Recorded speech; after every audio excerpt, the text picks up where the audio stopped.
Hello world! Karon nga Biyernes Santo 2026. Nara ko'y gusto nga mag-special gud nako sa tanan akong ginahon na bitaw gusto nako i-share for this day nga tanang Christians bitaw nagduksa naguol para paghinumdum sa pagkamatay ni Hesukristo ang atong mangduduwas. Nara ko'y mensahe ninyo niya kani akong hugot gibasehan sa akong mensahe nag-agad aning few seconds nga reels nga ako i-share dere.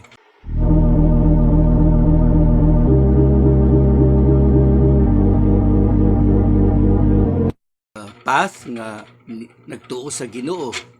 We believe in God. Daghan kaayong nagtuo sa Ginoo.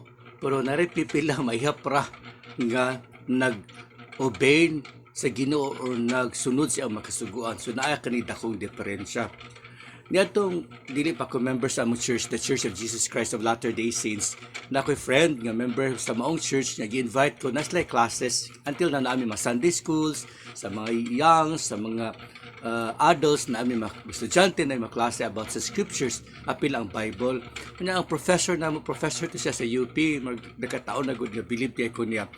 Nakutana siya namo nga enough ra ba, igo ra ba nga magtuo kita sa Ginoo, maluwas na ba kita niini. Kasi John 3:16 man gud giingon nga for God so loved the world that He gave His only begotten Son, that whosoever believeth in Him shall not perish but have everlasting life. So na keyword yung believeth, kung kinsa ra kuno to nagtuo kaniya, matagaan og kinabuhing walay katapusan. Ningon yun nga professor, di ko kalimot. Importante yun nga magsunod kita sa Ginoo, tumano nato yang kasuguan, obedient kita sa makasuguan, ug dili enough nga nagtuo lang kita kaniya. Kay mismo si Satanas, si Lucifer, nagtuo man pud kaniya.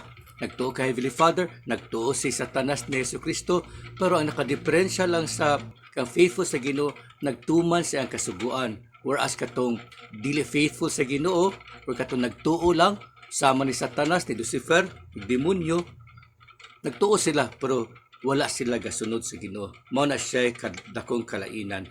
Nara ko'y verses sa Bible nga gusto na ko i-share ha. Ningon dire sa James chapter 2 verse 26 na siya, faith without works is dead. So ang pagtuo nga walay buhat usa kani kapatay nga pagtuo. So dapat kung magtuo kita sa Ginoo or faithful kita sa Ginoo or mahimo kini hugot nga pagtuo sa Ginoo, dapat aduna kini works or action or pagsunod sa makasuguan sa Ginoo. Kay kung nagtuo kita sa Ginoo pero wala kita nagsunod sa kasuguan, dili siya pwedeng hugot nga pagtuo or faith. Usa na siya pagtuo, nagtuo ra ka na dia pero wala nimo sunda, kulang ka na siya. Sunod sa John chapter 14 verse 15, ningon dire nga, yes, Jesus Christ, if you love me, keep my commandments. Kung naghigugma ikaw kanako, tumana or sunda ako makasuguan. Or John chapter 14 verse 23, ningon dire, Jesus answered and said unto him, if a man love me, kung ang si Jesucristo nga, kung ang tao higugma kanako, he will keep my words, iyang sundon ang akong mga pulong, and my Father will love him, ug akong haman sa langit higugmaon siya, and we will come unto him, ug si Heavenly Father si Jesus Christ muduol ngadto kaniya nga tawo, and makes our abode with him, ug magpuya uban kaniya. So inana kadako ang blessing sa tao nga wala ra nagtuo kang Jesucristo kundi nagsunod sa kasuguan, mismo sa Heavenly Father o si Jesucristo magpuyo uban ka nato. Kwarteng ninduta, no? Deuteronomy chapter 5 verse 33, you shall walk in all the ways which the Lord your God has commanded you. Dapat kuno nga maglakaw kita sa tanan nga pamaagi nga ang Ginoo has commanded nagasugo kanato para kita or mabuhi, that it may be well with you, nga maghatag kini kanatong kaayuhan. So blessed gyud kita kung ana ang guidance, support ang blessings gikan sa atong Ginoong Jesucristo. Psalms chapter 128, blessed is everyone that fears the Lord, that walks in His way. So tanan nga mga tawo nga madukon sa Ginoo, meaning nga dili bita magpabuhat og mga sala or mga supak sa kabubuton sa Ginoo, kuan ko na siya ng panalanginan that he walks in His ways, kung siya magasunod sa pamaagi ni Jesucristo magsunod.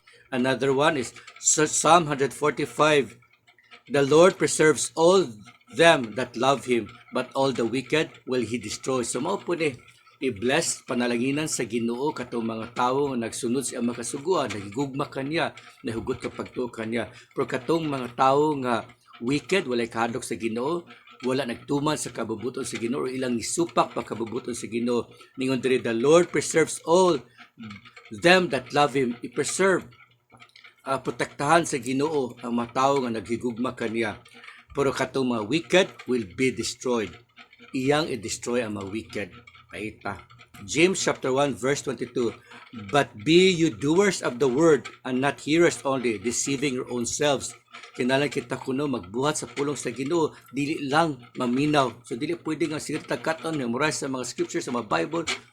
Masama po na ako ba ganahan magbasa ng Biblia, ganahan maminaw, ganahan magkaton, mag-research.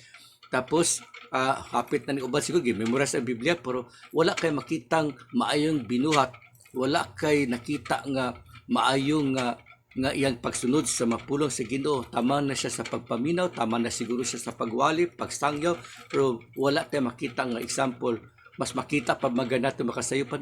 Tisod kayo ha, labi na sa mga politicians karon, ang mga panahon na, daghan kay labi na karon masimarsanta, magpakita agad nga nagluhod, tupod, di ka ito pa magpabadlist po diri cross, sa una pa, sa Sunday, magpagpukog mga lukay, kana sa kuwan, atong Palm Sunday, magwara-wara paglukay, daghan kay kamera magtanaw, tapos just nun man kaayo, or halos sila tanan siguro mga politicians, just nun kaayo, kuan kay ba dalaygon kaayo, dili sila ignorante ka nakabalo sa pulong sa Ginoo, nagasimba sila, nagpakita sa mga tao nga sila Kristiyano ug sila nagpagtuo sa Ginoo.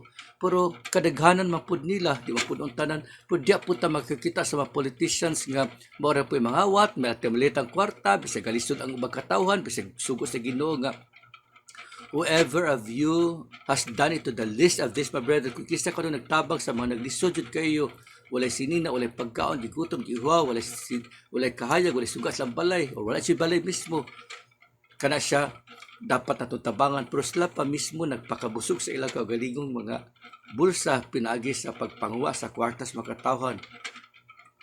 Siguro manigipasabot sa Biblia po din si Kristo, mahipokrito, mara magkaton, magyaw-yaw, magpakita sa mga tao, pero sa tinuoray jud ang real is they are not doers of the law, they are wicked, they even violate the laws of God, they do things that are not in harmony with the teachings and commandments of our Lord Jesus Christ. So sila pa magkontra, so dili kita magsama kanila kay ulahin ng mahay unya.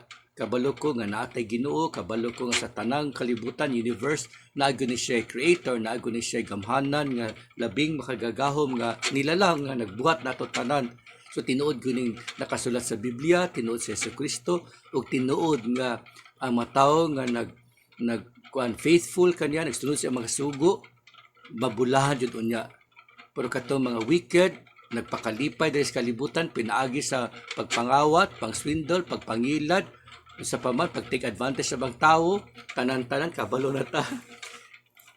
Destruction dyan ilang kapainan sama sa gisulti ni Jesucristo. So karon nga Biyernes Santo, magmatgon kita, magnilay-nilay kita, magponder kita, nga kausara ta maagi diri sa kalibutan. So, dili kita sama sa mga kawatan nga politicians, bahalag pobre kita, bahalag naglisod kita, bahalag di kita sikat, bahalag dinaog-daog kita sa society, okay lang. Kaya importante ang atong walay katapusan nga kinabuhi na kita magkauban kay Jesucristo kang Heavenly Father, ug mismo diri sa kalibutan i-bless ug gihan kita kanila, ug kana pinaagi lamang kung natay pagtuo kanila ug pagbuhat sa mga kasuguan nga gusto nilang buhaton kanato. And all is well for those people who are obedient to the commandments of the Lord, who fears the Lord. All these things I share in the name of Jesus Christ. Amen. Still, happy Biyernes Santo to all, especially the Christians.